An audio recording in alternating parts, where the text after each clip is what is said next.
বনলতার নোংরা ছবি ফাঁসের চক্রান্ত, সত্য জানতেই বনলতাকে ঠাসিয়ে চড় মেরে উচিত শিক্ষা দিল অনুভব। আমরা এমনটাই দেখতে পারব আজকের পর্বে। বিস্তারিত জানতে ভিডিওটি দেখতে থাকুন। শুরুতে দেখা যায় সুদেব লাজুকে বলে, শোনো লাজু, তোকে আমি না করে দিলাম। তুই কিন্তু ওই বাড়ির কারো সঙ্গে আর কোনো যোগাযোগ করবি না। তুই টিচার দিদির স্বামীকে কেড়ে নিতে চাইছিস, যাতে ওর সংসার ভেঙে যায়, তারপর তুই ওর জীবনে জায়গা করে নিতে পারিস। এই কথা শুনে লাজু অবাক হয়ে বলে, ছি, তোমরা এত নোংরা মানসিকতার হতে পারো, আমি ভাবতেই পারিনি। আমার সব বিপদাপদে ওই বাড়ির মানুষগুলো সবসময় আমার পাশে দাঁড়িয়েছে।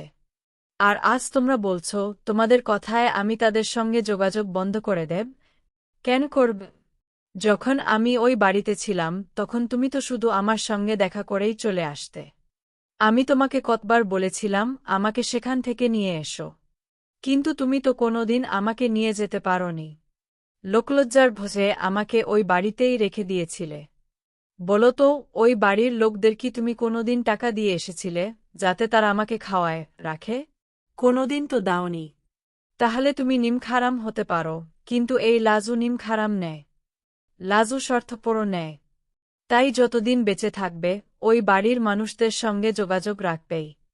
তখন সুদেব এই কথা শুনে চমকে যায় এবং বলে, তার মানে টিচার দিদি যা বলেছে সবই সত্যি? না হলে টিচার দিদির স্বামীর সঙ্গে তোর কি সম্পর্ক? তখন লাজু শান্ত গলায় বলে, উনি আমার বন্ধু। তাই ওর সঙ্গে আমি সম্পর্ক রাখবি।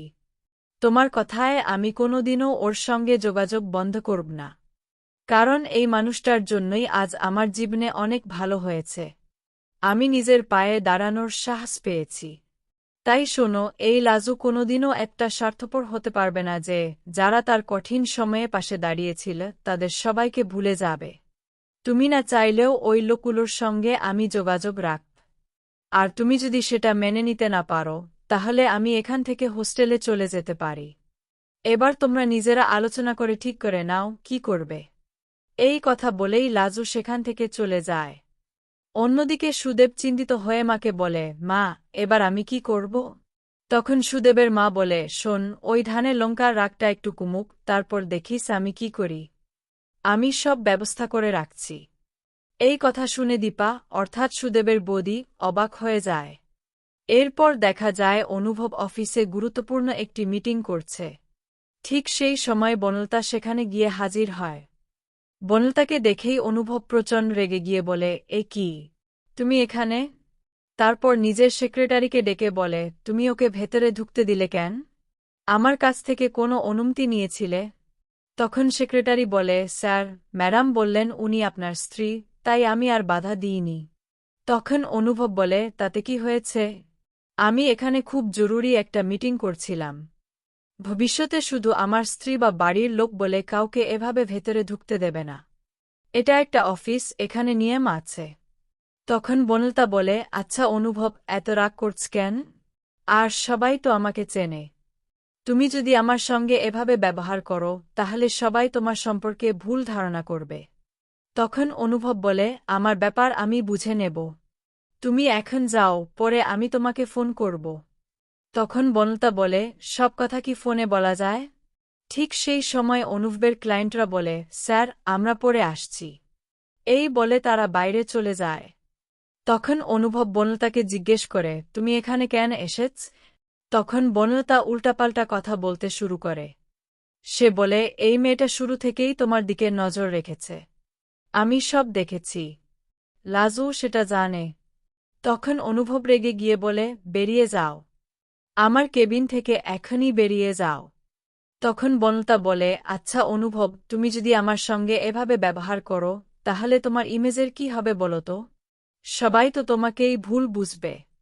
তখন অনুভব শান্ত কিন্তু দৃঢ় কণ্ঠে বলে, শোনো, তোমার জন্য যদি কেউ আমাকে ভুলও বোঝে তাতেও আমার কোনো সমস্যা নেই। কারণ এই অফিসে আমি অনেক বছর ধরে আছি। এখানে সবাই আমাকে খুব ভালোভাবে চেনে। তোমার কথায় আমার সম্পর্কে কারও কোনো ভুল ধারণা হবে না। আর তাছাড়া তুমি কি করেছ যদি আমি সবার সামনে সব বলে দিই তাহলে তোমার ইমেজ কোথায় গিয়ে দাঁড়াবে সেটা ভেবে দেখেছ? তখন বনলতা নিজের ব্যাগ থেকে ডিভোর্সের লেটারটা বের করে বলে, এটা কি? তখন অনুভব বলে, খাম তো খোলাই আছে। তার মানে দেখেছ। তাহলে আবার জিজ্ঞাসা করছ কেন? তখন বনলতা বলে, আমি কোনোদিনও সি করব না। তখন অনুভব বলে, ঠিক আছে, সি না করতেই পারো। তাহলে আমাকে অন্য ব্যবস্থা নিতে হবে। এই কথা শুনেই বনলতা অনুভবকে জড়িয়ে ধরে বলে, প্লিজ অনুভব, আমার সঙ্গে এরকম করো না। আমি তো তোমাকে বলছি, আমাকে আর একটা সুযোগ দাও। তখন অনুভব বনলতাকে সরিয়ে দেওয়ার চেষ্টা করে বলে, সরো এখান থেকে। তখন বনলতা বলে, ওই মেয়েটার মধ্যে এমন কি আছে যা আমার মধ্যে নেই? তুমি তো কাল সারাদিন ওই মেয়েটার সঙ্গে ছিলে, তাই না? কোথায় কোথায় গিয়েছিলে? সারাদিন ঘুরেছে? কোনো রিসোর্টেও গিয়েছিলে? এই কথা শুনে অনুভব অবাক হয়ে যায়। তারপর রেগে গিয়ে বলে, তোমার কোনোদিনও লজ্জা হবে না, তাই তো? বনলতা, তুমি কি চাও আমি তোমাকে ধাক্কা দিয়ে অফিস থেকে বের করে দিই? সেটা কিন্তু তোমার জন্য ভালো হবে না। আর যদি সবার সামনে তোমার মুখোশ খুলে দিই, তুমি এতদিন যা যা করেছ সব যদি সবাইকে বলে দিই, তাহলেও হয়তো তোমার কোনো লজ্জা হবে না, তাই না? তখন বনলতা শুধু বলে, অনুভব। তখন অনুভব বলে, আমি কি করব আর কি করব না সেটা নিয়ে তোমার মাথা ঘামানোর দরকার নেই। আমার পেছনে গোজেন্দাগিরি করে কোনো লাভ হবে না। তাই আমি যা বলছি, এখান থেকে চলে যাও। আর যদি ডিভোর্সের কাগজে সই করে দাও তাহলে ভালো। আর যদি সই না করো তাহলে কি ব্যবস্থা নিতে হবে সেটা আমি নিজেই বুঝে নেব।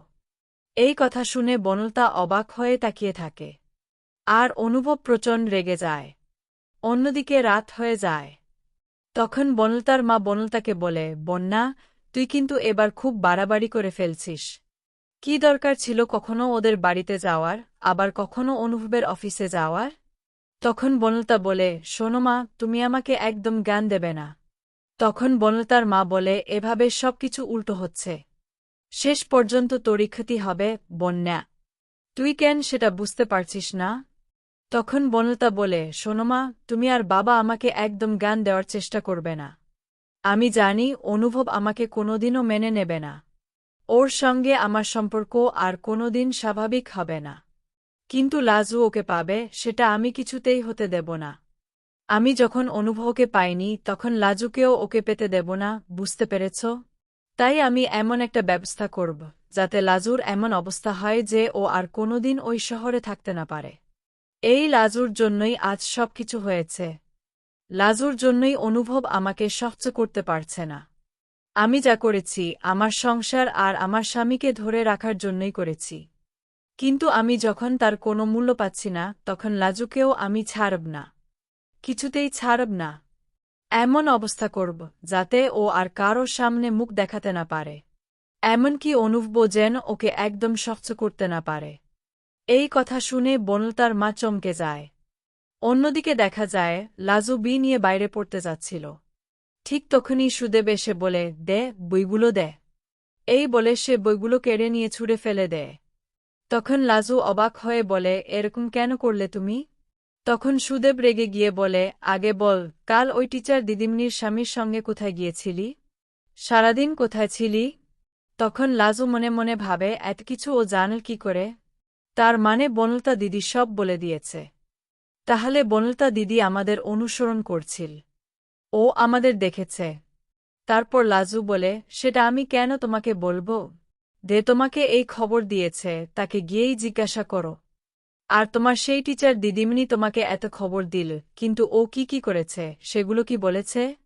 তুমি জীবিত থাকতে থাকতেই তোমার শ্রাদ্ধের নাটক করেছিল, সেটা কি তোমার কাছে কোনো সমস্যা মনে হয়নি? এই কথা শুনে সুদেব চমকে যায়। তখন লাজু আবার বলে, শোনো, তুমি তো শুধু ওই মানুষটার কথাই শুনবে, ওর কথাই বিশ্বাস করবে। তাহলে আমাকে আবার কেন জিজ্ঞাসা করছ? আমাকে জিজ্ঞাসাবাদ করার কোনো মানেই হয় না। তখন সুদেব বলে, তার মানে টিচার দিদিমণি মিথ্যা কথা বলেছে? বল, লাজু। তখন লাজু দৃঢ়ভাবে বলে, সেই কথা আমি তোমাকে বলবো না। আমি কি করেছি বা কোথায় গিয়েছি সেটাও তোমাকে বলবো না।